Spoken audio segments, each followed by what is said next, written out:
Hi guys, it's Steph, and it is 4 o'clock in the morning.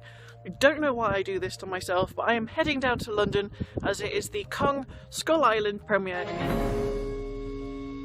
Tom Hiddleston's going to be there, and he is absolutely amazing, so I am going to start on the way down to London. So, time for a travel montage.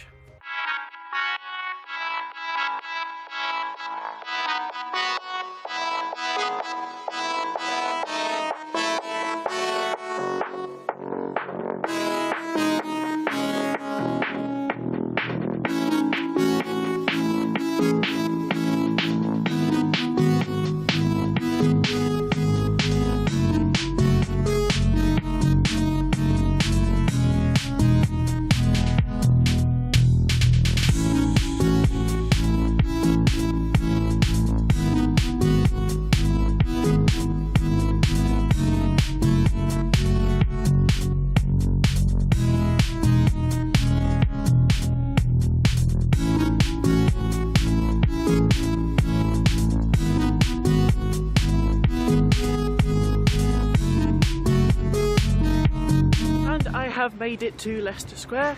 Now it's just time to go see if there's other people here and to get into a line.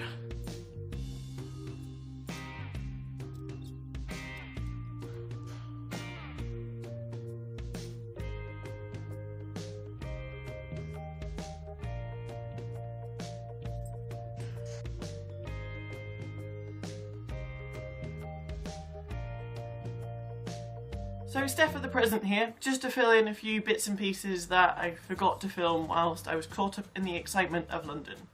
There actually wasn't a line to go and join. The way it worked this time round was that they gave out wristbands the day before. That way people didn't have to stay in Leicester Square or camp or anything like that. They could grab their wristbands and just enjoy their day in London. So when I arrived, I found a security guard and I got a nice shiny wristband, which I haven't taken off yet. And then I could just wander around London. I didn't actually do that much wandering. I just waited around Leicester Square until my friend got there, and then we kind of just bounced between Burger King, Costa and McDonald's. But what I didn't know was that they'd actually opened a Lego store.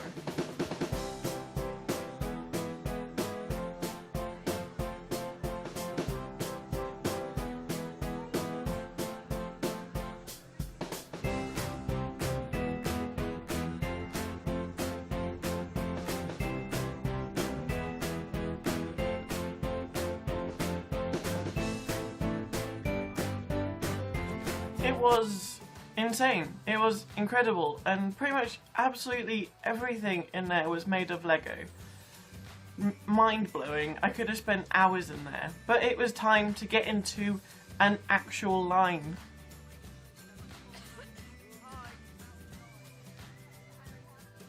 I was number 102, and I think I was the first one that picked up a wristband the morning of the premiere.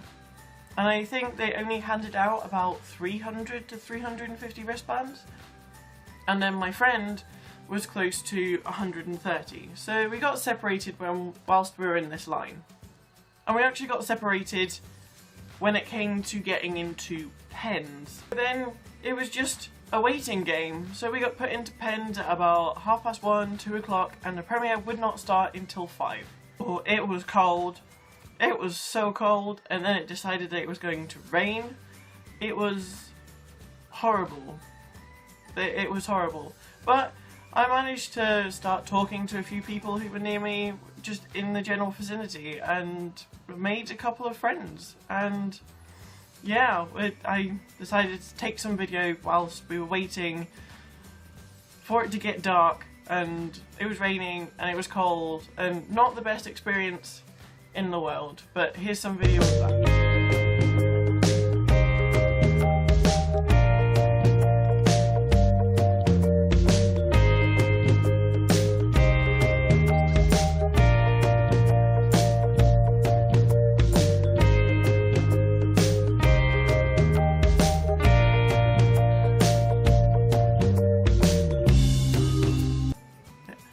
So my friend was pregnant at the time of this premiere, and she actually let security know, and they said that they would move her to a less crowded pen. At this point she gave me a ring and was like, hey, do you want to come join me? Best unexpected thing ever, because we actually got moved to right in front of the stage.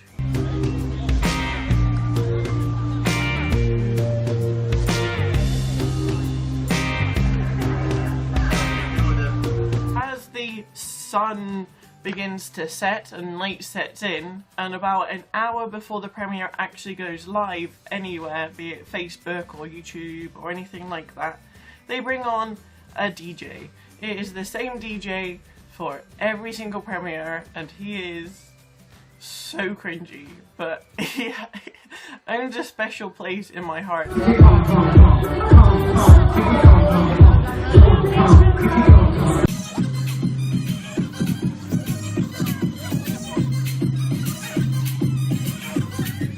And then it was premiere time, and I did manage to catch some of the interviews on my own phone, so enjoy those.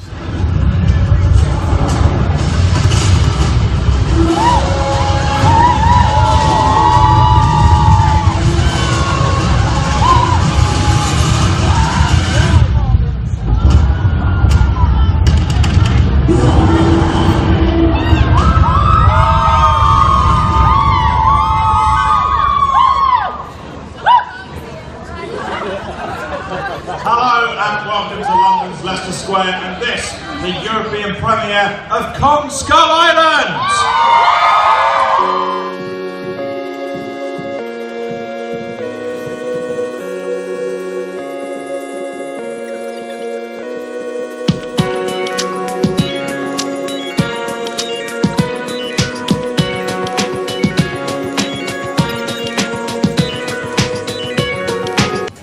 Well, he's sort of half crazy, but surviving, and sort of resigned himself to being on the island until he dies, and then his intrepid adventurers help him get off, so, or hopefully do. You'll have to see the movie. Samuel Jackson just trying to capture the scale of this premiere on his phone. He can't do it, it's too big. You all right? I'm very well. How are you, Rick? I am good. I mean, unfortunately, the heavens have just opened. Well, we're going to tough it out, aren't we? Yeah, we're British. That's what we do. Yeah, we do it. We do it proudly. Tell me a bit about the appeal of this film. You signed on pretty early, didn't you? I did, yeah. I just was so excited to be in a film about Kong. I can't remember how old I was when I saw that first image of him on the Empire State Building with the light planes coming towards him. And the filmmakers asked me to play this old-fashioned adventurer, going through a desert island and finding the big ape, and I just thought it was so exciting. Yeah, you can't refuse that sort of one. Yeah. So did you get involved with the kind of development of the character then, being on board? A little bit. I mean, it was written by some fantastic screenwriters, Dan Gilroy and Max Borenstein.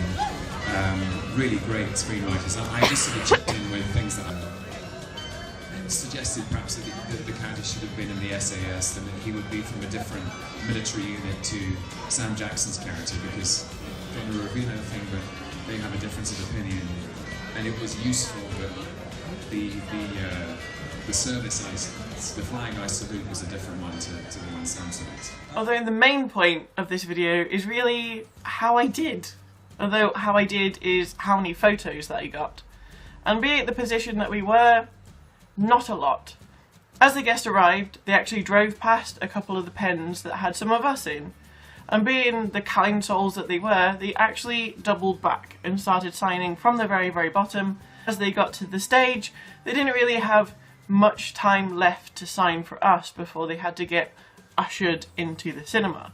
However, Toby Kebbell, the absolute star and legend and just amazing man that he is, got there first, did go backwards to sign for the other people, and still managed to have time to come to us. And he's just so cute and so adorable, and we actually had like a couple of seconds to talk to him where I managed to say that I did notice that he just got there first and started signing, and he said, well, at the end of the day, it's you guys that are going to go and watch the movie. And that's so true, and he's just so nice. And I always say that when I go to conventions or when I go to premieres, there's always that one person who stands out for me.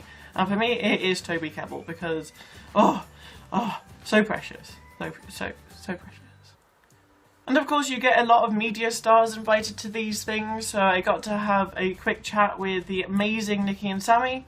Absolutely precious, and actually had time for me and was able to stop and have like a decent 2-minute conversation with them. They are so cute, and hopefully I will have a chance to see them at Sitsi. Another person that was there was Aaron Kraskill, also known as the Psst, see you later guy, and he actually did that with me. Psst, just at the Kong premiere with this lovely little lady. See you later. And another person who I was absolutely dying to meet for like 5 premieres now is Ali Plum. He is the Radio 1 film critic, and I've interacted with him a few times on Twitter, and this time I managed to catch him as I was going into the cinema, and again managed to have a little chat with him and get a photo. And that was it really for the premiere. Brie Larson didn't really sign, didn't really take many photos with people. She stayed kind of central to the carpet, did her press interviews, did the main stage interview, and kind of disappeared into the cinema, along with Sam Jackson and kind of the rest of the cast who were there. We had a choice. We could then leave, as all the cast were in the cinema, or wait an unknown amount of time for the cast to come back out again. And they could have stayed for the whole movie, they could stay for 5 minutes. Their cars were parked right outside the cinema doors. We're talking about 20 steps, 50 at the most. I used this with distance. They would get into a car and they would drive away. Most of the time, guests don't stop. They might wave and that's fine, and I decided to wait because I wanted to see if I could get a good shot of the guests coming back out of the cinema. And oh boy am I glad that I did. It was still raining, it was still cold, but I was persistent that I just wanted to be close to Tom Hiddleston because we missed him. He did a stage interview and then he went into the cinema. And I just wanted to be a little bit closer than what I was. And well, he stopped. There was only a few of us left in the little pen beside the cinema doors, think about 10 of us. And he actually stopped to take photos with us. And this happened. I am absolutely shook. I could have died in that moment, and I would have died a very, very happy fangirl. For the longest time, Tom Hiddleston has been the person who I've wanted to meet the most. Tom Hiddleston and Natalie Dormer. And although I wouldn't really class this as a meeting, it was more of just, we're gonna take a selfie and I gotta go. I'm still so grateful that this moment happened. And maybe one day along the line he might go to like a London Comic Con and I'll be able to tell him how incredible I think he is. But I have this now. I have a photo of myself with Tom Hiddleston. Words cannot express how happy I am that this happened, considering the fact that the chances of this happening were so low, like really, really low. There was absolutely no guarantee that he was going to stop at all. He could have just waved and got into his car, and that would have been fine. That would have been expected. I wouldn't have been upset. But the fact that he stopped just makes me love him even more. The premiere was a mixed bag. From getting there at 6 o'clock in the morning, after not sleeping the night before, being awake, grand total of like 37 hours, worth it for that photo with Tom Hiddleston. But I did have that moment, like I do in every single premiere, where I say that this is the last one. I was standing in a pen, down the bottom, not near anything, behind where they do the photography. So there was very, very little chance that if I had stayed there, I wouldn't have seen anyone.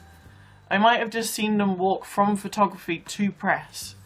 And they actually would have had their backs to us most of the time as we were opposite the press pen. The fact that my friend rang me and asked if I wanted to come join her in a different pen was an absolute blessing, and I said thank you about 1,000,000 times. It was cold, it was rainy, and I was miserable for about 2 hours. These things are insane, and Again, I don't know if I would want to risk another premiere, but when I'm there in the moment and I do get an opportunity to talk to someone like Nikki and Sammy or Ali Plum, to have an opportunity to get a photo with Toby Kebbell and Tom Hiddleston, I just know that I'll end up going to another event.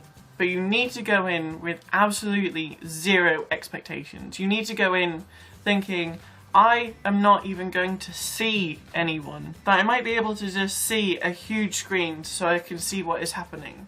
And if you go in with those low expectations and then you do manage to end up seeing someone or getting a photo with someone, that is all a bonus. And that's how I go into every event and every premiere that I attend, that I'm not going to get anything. And I've been really lucky with the ones that I've gone to.